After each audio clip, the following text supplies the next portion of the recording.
Allô Philippe, c'est notre deuxième vidéo dans la série vidéo de Phil Lucie pour parler de ton modèle, mais aussi de mes réflexions. Alors, je commence en rappelant que ce qui nous unit, c'est cette vision positive de la crise qui fait que toi, dans ton domaine en physique, les recherches que tu as faites, puis moi, à travers mes réflexions, les observations que j'ai du domaine de la psychologie, on se rend compte que, ben, on pourrait dire ça comme ça prenait cette crise-là pour changer de paradigme. Et l'autre élément important qui nous unit, c'est l'idée du libre arbitre, c'est le même que tu le formules, c'est-à-dire la capacité de chaque personne de prendre des décisions pour elle-même, pour sa vie. Et récemment, j'ai vu un film sur toi qui a été fait par Jean-Yves Billiat, pour mettre les liens, mais qui me permet de découvrir que ce qu'on a en commun aussi, c'est l'importance de la nature pour se placer dans une attitude ou un état de bien-être, de sérénité qui nous permet cette ouverture à ce qui nous dépasse et qui nous influence dans la vie. Alors, la première vidéo qu'on a fait porte sur le hasard et tu termines en disant qu'on va parler de l'intrication qui démontre l'indéterminisme physique et qui démontre aussi ou qui parle de ces hasards qui ne sont pas dus à l'ignorance de la cause. Et tu termines par une phrase qui est super importante parce que justement, ça nous ouvre à ce nouveau paradigme. Tu dis que les synchronicités, donc tu avais présenté 4 types de hasards. Le dernier type était les synchronicités qui sont des manifestations d'une réalité fondatrice de la spiritualité. Alors, pourquoi, c'est mon introduction, pourquoi on a commencé la première vidéo, donc, pourquoi on le fait sur le hasard? OK. Parce que, bon, j'ai parlé de 4 formes de hasard, mais au moins 2 sur ces 4-là semblent démontrer l'existence d'un hasard sans cause. Alors, sans cause apparente, hein, parce que dans ce qui concerne le 3e type de hasard, lié aux coïncidences, on peut toujours invoquer une cause que l'on ignore encore. Ouais. Hein, mais ce n'est pas le cas pour le 4e type de hasard lié aux synchronicités, où là, on peut avoir des avalanches de synchronicité qui ont un sens, et là où ça devient totalement rédhibitoire d'invoquer une cause que l'on ignore parce que la probabilité est tellement faible que, bon, là, il faut être scientifique justement, et en science, on utilise beaucoup les probabilités. Et ce qui est trop improbable a besoin d'une cause, et lorsqu'on ne l'a pas sous la main, bien, voilà, on doit avouer qu'on a un modèle qui ne nous permet pas de comprendre. Alors, pourquoi parler du hasard en premier? Justement parce que le hasard, des phénomènes étranges du type de la synchronicité, est la meilleure démonstration macroscopique, humaine, enfin, disons à notre échelle, de la réalité de l'absence de cause dans certains phénomènes. Et ça, c'est quelque chose qui non seulement peut laisser la place au libre arbitre, mais qui est quelque chose qui est corroboré par la physique moderne. C'est-à-dire que la physique moderne, à travers le phénomène d'intrication, dont je vais parler ensuite, nous démontre l'existence de ce type de hasard sans cause. Mais le lien entre le hasard et l'intrication, ou plutôt le lien entre ce qui nous intéresse plutôt et le libre arbitre, c'est justement le hasard, parce que le libre arbitre, pour arriver à s'exprimer, a besoin d'absence de cause. On a besoin de pouvoir légitimer le fait qu'un choix peut ne pas ressortir d'une cause et peut être en quelque sorte transcendant. C'est-à-dire que tout n'est pas, contrairement à ce que disait Harari, l'intellectuel du transhumanisme, nous ne sommes pas la science qui est fondée sur les 2 dogmes du hasard et du déterminisme a l'air de dire que le libre arbitre n'existe pas, mais tout ça, ce sont des dogmes. Et il est important de rappeler que ce ne sont pas des découvertes de la science, mais des dogmes, et qu'au contraire, la physique a démontré, d'une part, l'indéterminisme et d'autre part, l'existence d'un certain type de hasard sans cause. Ce qui ouvre la porte à la possibilité du libre arbitre, et on comprendra la réalité du libre arbitre lorsqu'on aura donné une explication au phénomène d'intrication, mais pour l'instant, je n'en dis pas plus. Là-dessus, mais sur l'intrication, là, on plonge. Puis j'aimerais que, bon, pour ceux qui ne connaissent pas la notion, que tu l'expliques un peu. Qu'est-ce que l'intrication? Alors, l'intrication, c'est le fait que deux particules quantiques ou deux événements ou deux trajectoires qui peuvent être séparées par de très longues distances puissent conserver un lien entre elles, alors qu'aucun signal ne leur permet de changer de l'information. C'est-à-dire que si on fait une mesure sur une particule, donc si on observe un événement à un endroit donné, cela peut avoir une influence sur un autre événement, une autre particule aux confins de l'univers, alors qu'aucun signal n'a été transféré entre les deux. Et donc, cela montre en quelque sorte l'inexistence de l'espace comme principe séparateur entre les événements. Donc, l'espace n'est pas exactement ce que l'on croit. C'est une expérience dont certains ont entendu parler. Ces deux cellules qui ont été mises en lien et qui sont séparées réagissent au même moment. Alors, quand tu parles d'espace, n'existe pas à travers cette expérience-là, ni le temps.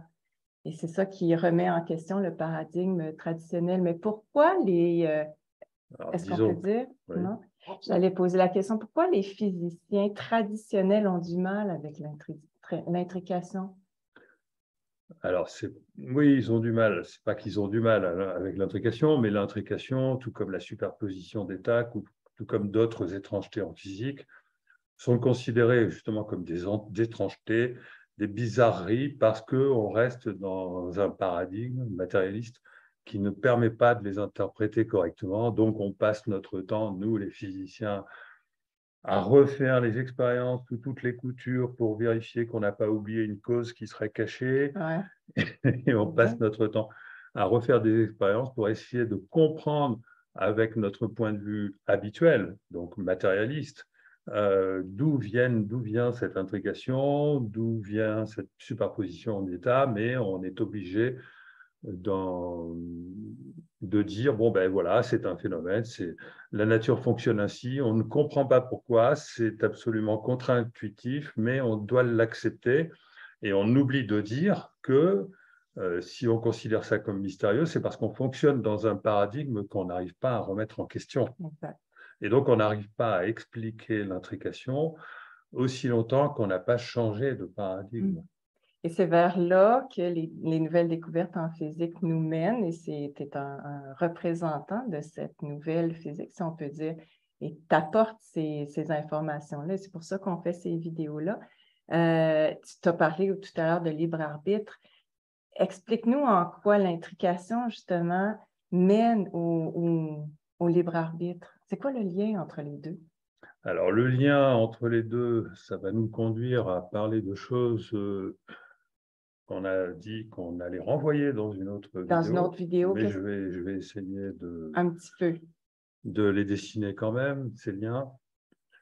C'est le fait que, alors justement, pour ne pas aller trop vite, je vais revenir sur cette histoire de hasard sans cause, d'accord, que la physique a découvert. Il n'y a pas que dans le domaine quantique qu'on a découvert l'existence de hasard sans cause. On pourrait dire qu'à notre échelle, tout ce qui concerne les bifurcations qui sont de l'ordre du chaos introduisent un hasard dont on ne connaît pas la cause, la provenance, l'origine, le choix.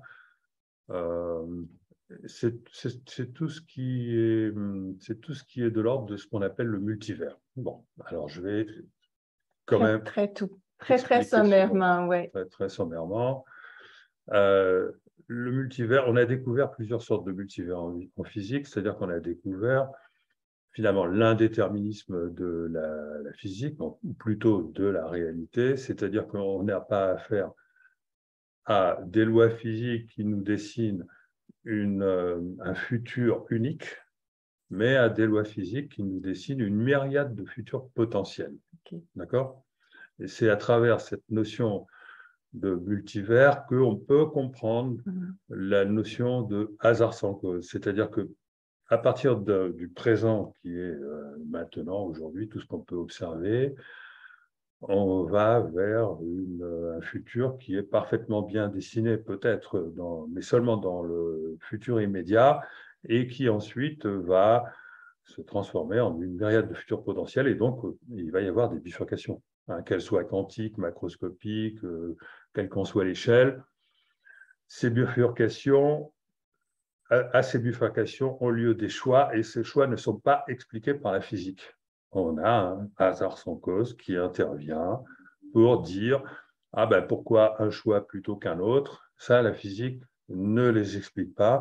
C'est la raison pour laquelle la notion de multivers, c'est-à-dire de myriade de possibilités, est liée au libre arbitre, et c'est également lié au hasard sans cause, et c'est également lié au phénomène d'intrication. Alors que là, je peux peut-être aller un peu plus loin dans l'explication.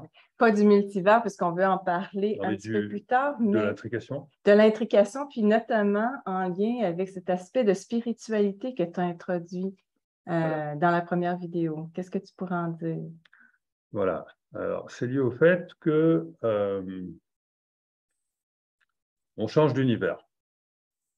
À certains moments dans la vie de l'univers, mais aussi de chaque individu, se produisent potentiellement des changements d'univers. Ceci ne peut pas se concevoir dans le cadre d'un paradigme matérialiste où on considère que tous les univers possibles existent séparément dans des univers bulles qui existent à des centaines, des milliers, des milliards d'années-lumière d'ici. Ça, c'est un modèle, hein, dont on a. C'est pas toi qui as parlé de ce modèle-là, c'est quelqu'un d'autre. C'est un modèle théorique qui, pour moi, est une illusion et qui permet de justifier l'existence du multivers à toutes sortes d'échelles et qui est pour les physiciens matérialistes un moyen de comprendre les résultats de la physique sans invoquer la spiritualité. Le problème est que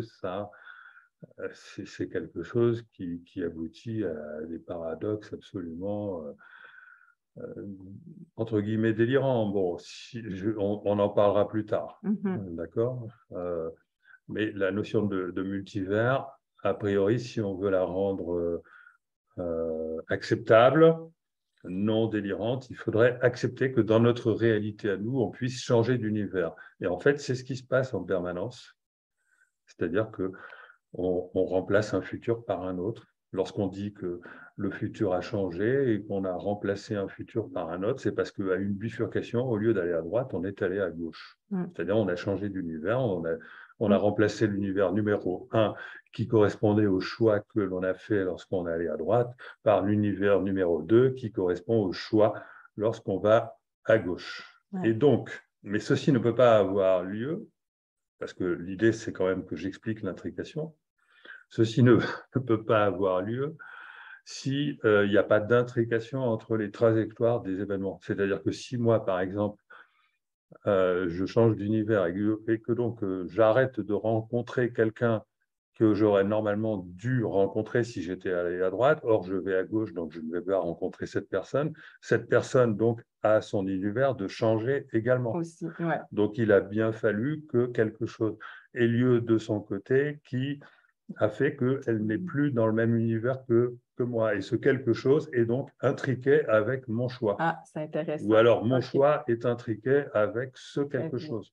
Et donc, on arrive à comprendre le phénomène d'intrication à travers le fait que nous sommes tous reliés par le fait que nous avons tous été, à un moment donné, plus ou moins ou indirectement ou directement en contact les uns avec les autres, et que donc si un changement libre se produit quelque part, il s'ensuit énormément d'autres changements, pas forcément libres, car dépendants ailleurs. Ouais. Donc, ça veut dire que l'intrication est liée au libre arbitre, si tant est que le libre arbitre existe, bien sûr. Mais ça permet de comprendre le lien entre, en tout cas, l'intrication et les choix qui sont faits pour savoir dans quel univers on se trouve. OK.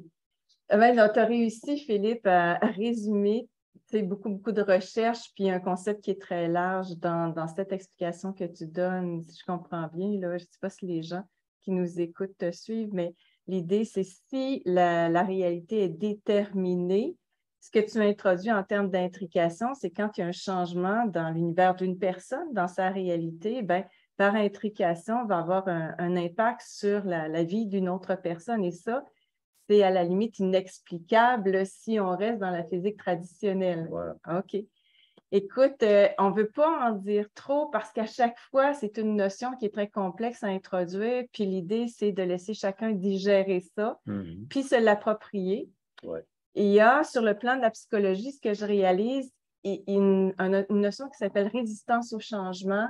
Donc, résistance à l'introduction d'un nouveau paradigme. Alors, on peut supposer qu'en ce moment, on est dans une période de transition. On parle de la science, mais ça peut être la même chose pour chaque individu. Il y a, quand on introduit un nouveau paradigme ou ces idées-là, il peut y avoir des gens qui réagissent en étant choqués, en étant insultés ou en étant indifférents ou en se disant, ben ce Philippe, comment ça, il est très intelligent, comment ça se fait qu'il est en train de parler de quelque chose qui est inimaginable? Tu vois, il y a des réactions. Et ce que je me rends compte, ce que j'observe, c'est qu'il semble y avoir deux mondes, si on peut dire en ce moment. Deux mondes qui correspondent à des paradigmes. Un qui est en train de disparaître au profit d'un autre qui est en train de naître. Et pendant ce temps-là, il y a des chocs. C'est à la fois un peu surréaliste de réaliser qu'il y a des gens qui restent dans l'ancien paradigme strictement matérialiste. Et puis, à côté de ça, des gens qui vivent avec l'idée que oui, c'est très possible que l'univers n'est pas que matériel, mais qu'il est aussi là, immatériel et qu'il y a des phénomènes qui ne sont pas explicables par des causes, mais qui adviennent à cause de en lien avec ces notions d'intrication. Alors, c'est une période où il faut tolérer la tension qu'il peut y avoir entre des gens, mais aussi entre deux paradigmes qui évoluent vers un changement. Tout à fait. Je rajouterais juste une petite précision parce qu'on en avait vaguement parlé dans la première vidéo. C'est que lorsqu'on parle de hasard sans cause, ou même de libre arbitre, on fait de manière sous-jacente référence à un autre type de cause que la causalité. Et je parle de l'influence du futur. Ah, ouais. Mais on en parlera dans une prochaine vidéo. Oui, tout à fait. Tout à fait. En disant que le temps, l'espace n'existe pas, il faut l'expliquer. C'est ce que tu feras dans une autre vidéo. En disant que le temps, l'espace et la matière n'existent pas tels qu'on les perçoit, ce qui permet d'accepter l'idée que le multivers nous appartient, etc. Oui, c'est ça.